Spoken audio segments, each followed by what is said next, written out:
This is an example showing how we use float and double.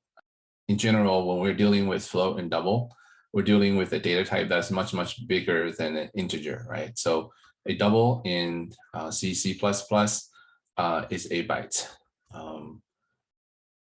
This means that when you do a square root, right? This is a C function, a square root of 5, right? So this is a function that is variable, I believe, in C math, right?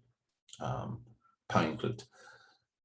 You're getting a number that is got a lot of decimal places, right? Decimal digits.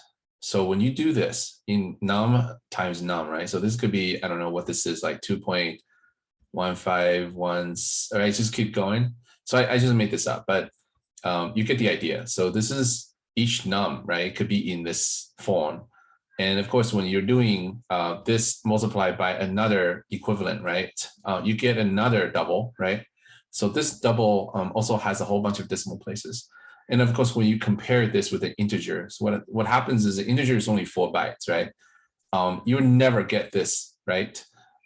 Relational operator says, are they equal or not? Of course, this is not going to be equal, right? So this is what's wrong with this, right? You would never get to this point to have num-square is 5 printed at runtime. So instead, we have to think as creatively as we can as a software developers.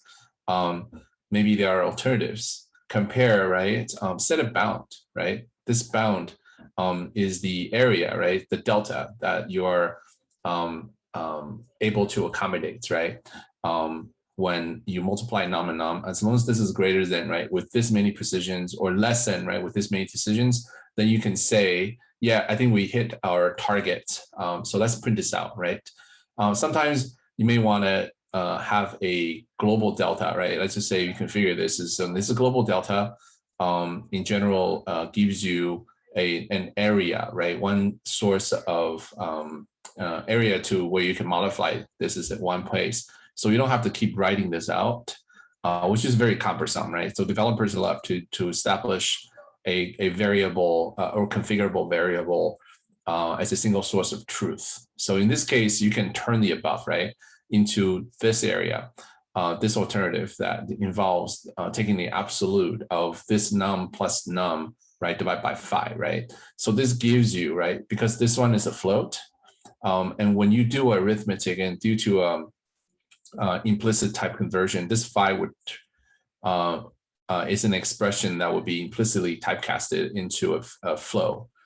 So you're doing a flow to flow or double to double, right? In this case, you take the absolute of those, divide by 5. This will give you another double, right? And as long as this double is less than delta, which is also another double, you can compute the same thing just as you would, right? To get your C out, num square is 5 out that way.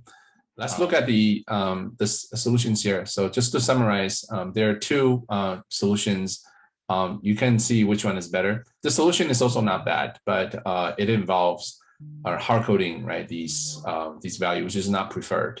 It's better to have this one single source of truth to make modifications in the future. So I would think this is the better solutions than the other solution. Obviously, both the solutions are much, much better than our initial example as illustrated.